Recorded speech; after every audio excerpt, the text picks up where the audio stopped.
Olá pessoal, tudo bem?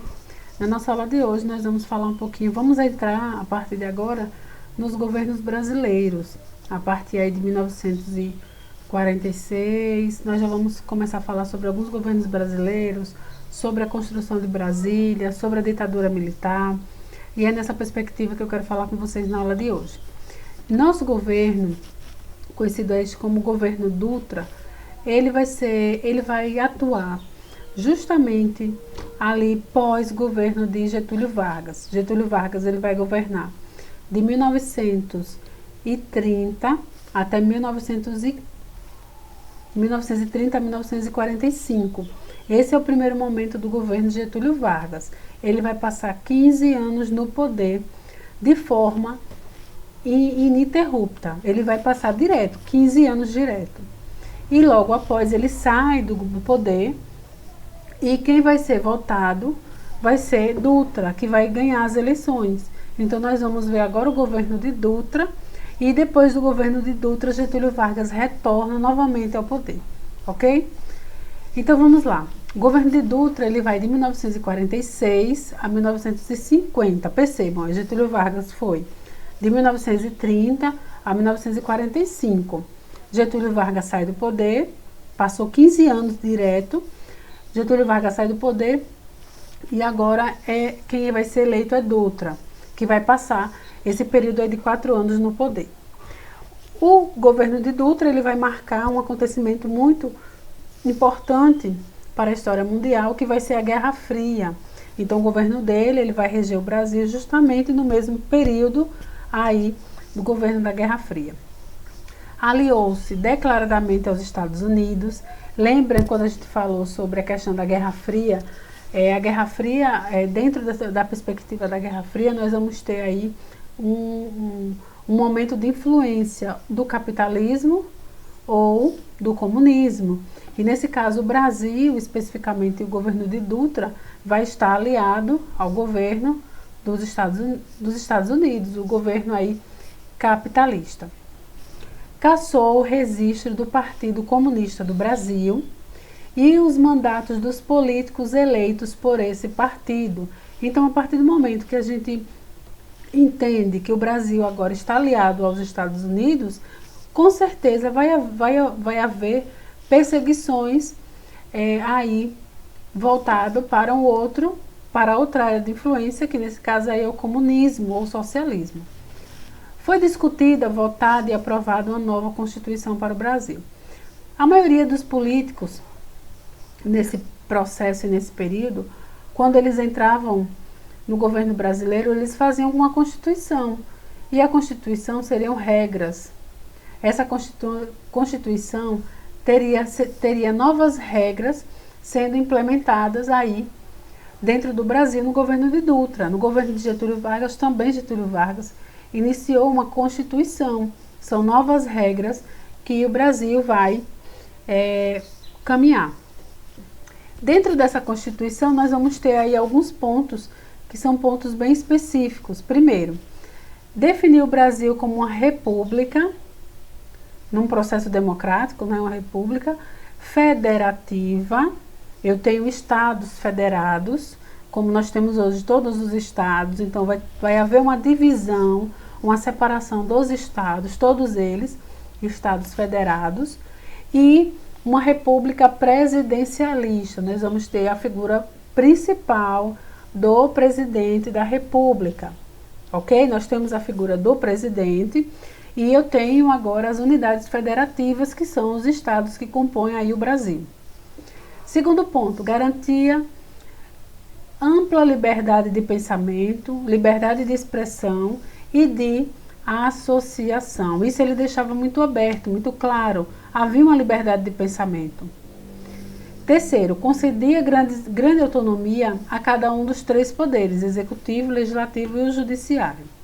Permitia o direito ao voto a todos os brasileiros maiores de 18 anos, ambos os sexos, mas mantinha restrição para os analfabetos.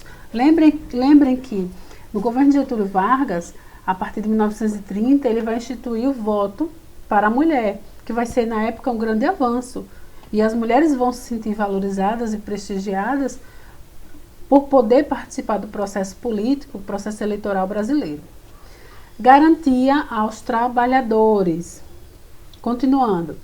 Na economia, o governo adotou o liberalismo econômico, facilitando a livre importação de mercadorias, e o Brasil passou a importar uma grande quantidade de bens de consumo. Posteriormente, Dutra restabeleceu o controle sobre as importações, dificultando a entrada de bens de consumo e incentivando a compra de produtos como máquinas e equipamentos. Então, nesse primeiro momento do governo de Dutra, nós vamos perceber uma característica. Primeiro, ele vai apoiar a questão do liberalismo econômico e a compra de mercadorias para serem consumidas aqui no Brasil. No segundo momento do governo dele, ele vai restabelecer outras condições. Ele vai começar a dificultar a entrada de bens de consumo no Brasil, para que automaticamente o Brasil ele comece a desenvolver de forma mais autônoma a questão industrial dentro do Brasil, para que o Brasil possa produzir as suas próprias mercadorias, aquilo que o Brasil consome de fato aqui dentro do Brasil. Então ele começa também a estimular esse outro ângulo, por esse outro lado do Brasil. Em 1950 nós vamos ter um outro acontecimento importante. Dutra vai sair do poder por conta de uma pessoa que vai ser eleito o novo presidente do Brasil. E uma pessoa que já é muito conhecida de vocês, que é Getúlio Vargas.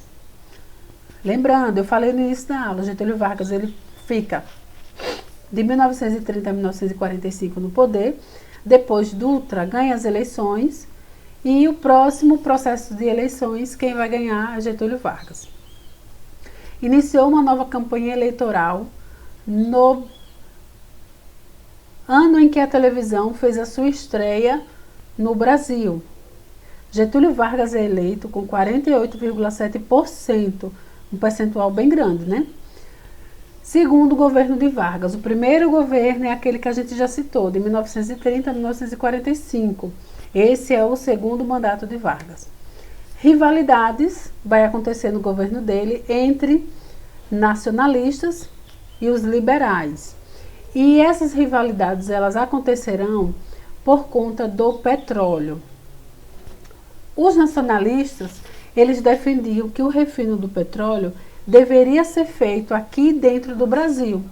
Já os liberais já pensavam de outra forma e começaram a defender que o refino do petróleo ele deveria ser feito fora do Brasil, por multinacionais. Então, vai ser dois grupos que vão começar a rivalizar por conta desse produto, que vai ser um dos produtos melhores, um dos produtos riquíssimos que o Brasil vai ter, que é o petróleo. Então haverá no governo de Vargas, nesse segundo governo dele, de 1950, vai começar a haver rivalidades em relação ao petróleo. Nacionalistas, como o nome já diz, nacionalistas, vêm de nacionais do Brasil, os nacionalistas começam a defender que tudo deve ser feito aqui dentro do Brasil, que o Brasil tem condições de executar e fazer e realizar todas as coisas que forem possíveis industrialmente falando. Já os liberais acreditam que o refino ele deve ser feito por multinacionais.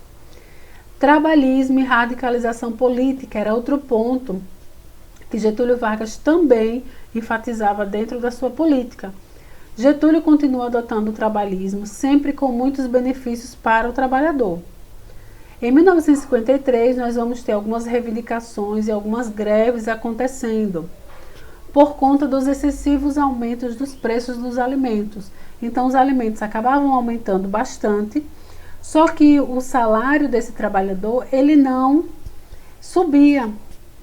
E isso causava uma problemática muito grande para esse trabalhador, porque ele trabalhava muito e aquele salário que ele recebia não dava para ele comprar esse alimento que ele tanto precisava e a família dele.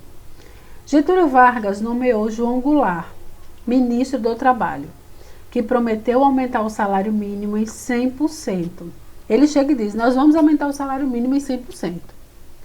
Só que grupos políticos começam a rivalizar com o João Goulart. E aí Getúlio Vargas resolve afastar João Goulart do poder. Mas no dia 1º, no dia que João Goulart promete que vai fazer realmente essa mudança do aumento do salário, no dia 1º Vargas diz, está concedido o aumento salarial. E aí nós vamos ver grupos políticos também rivalizando contra o governo de Getúlio Vargas. E aí eu trago uma imagem bem interessante de Carlos Lacerda, esse rapaz aí de óculos. Carlos Lacerda é um jornalista e ele persegue o governo de Getúlio Vargas. Tudo que Getúlio Vargas faz ou implementa, Carlos Lacerda cai em cima de Getúlio Vargas. Começa a criticar na rádio e é um opositor de Getúlio Vargas. E vai ter um fato que acontecerá no Brasil que envolverá Carlos Lacerda. Deixa eu contar para vocês. Carlos Lacerda, ele era opositor de Getúlio Vargas, ele difamava muito Getúlio Vargas. Em uma oportunidade, Carlos Lacerda estava chegando de um compromisso, ele tinha um segurança, e ele era da Marinha, e chegando em casa, ele vai ser surpreendido por tiros. Só que um desses homens que começam a atirar em direção a Carlos Lacerda acaba acertando o tiro nesse guarda de Carlos Lacerda, nesse homem que faz a segurança de Carlos Lacerda, que é um soldado da Marinha, e ele acaba morrendo no local. E Carlos Lacerda tem porte de arma, e ele tenta acertar e tenta ferir esse homem que foi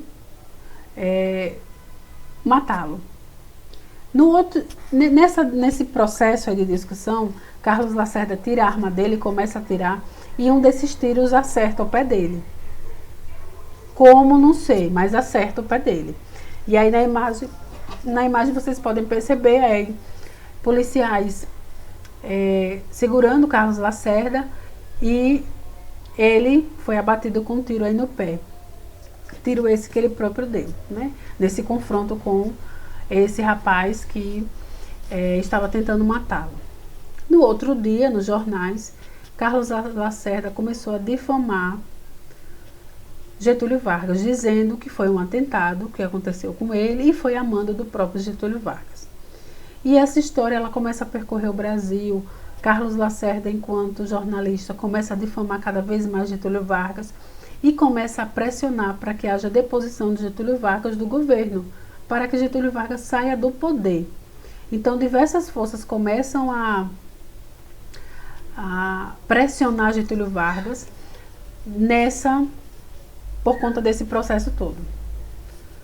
E aí nos jornais começam a falar um monte de coisa sobre Getúlio Vargas, e por conta de tantas pressões, Getúlio Vargas afirma que não fez absolutamente nada, que não foi a mando dele, ele não mandou fazer isso com Carlos Lacerda, e que ele não vai sair do poder porque ele não fez nada de errado.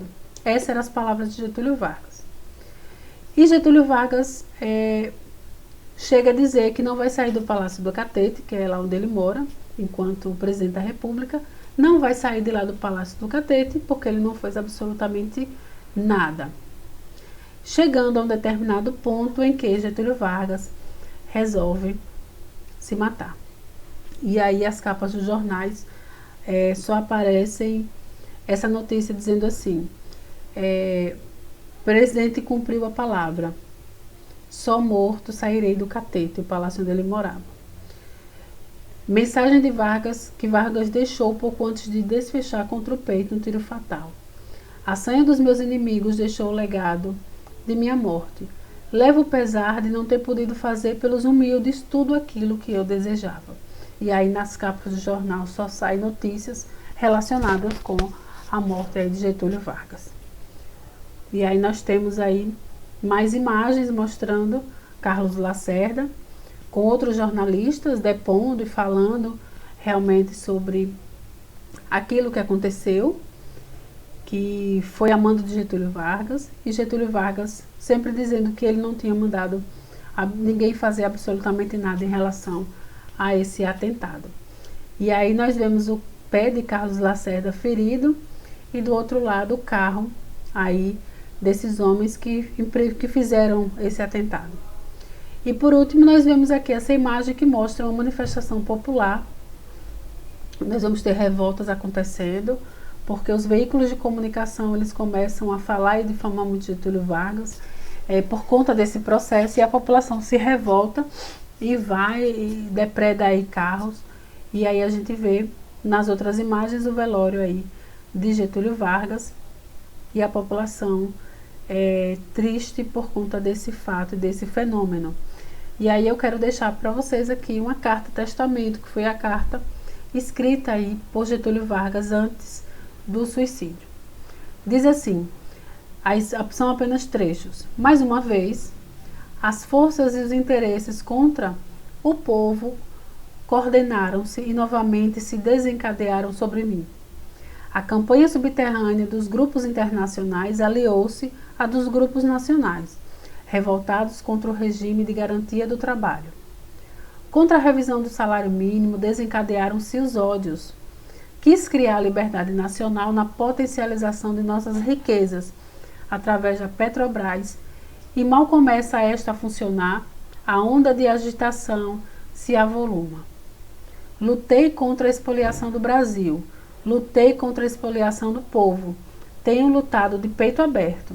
O ódio, as infâmias, a calúnia, não abateram meu ânimo. Eu vos dei a minha vida, agora vos ofereço a minha morte. Nada receio. Serenamente dou o primeiro passo no caminho da eternidade, saio da vida para entrar na história. Carta Testamento, 24 de agosto de 1954, carta deixada por Getúlio Vargas.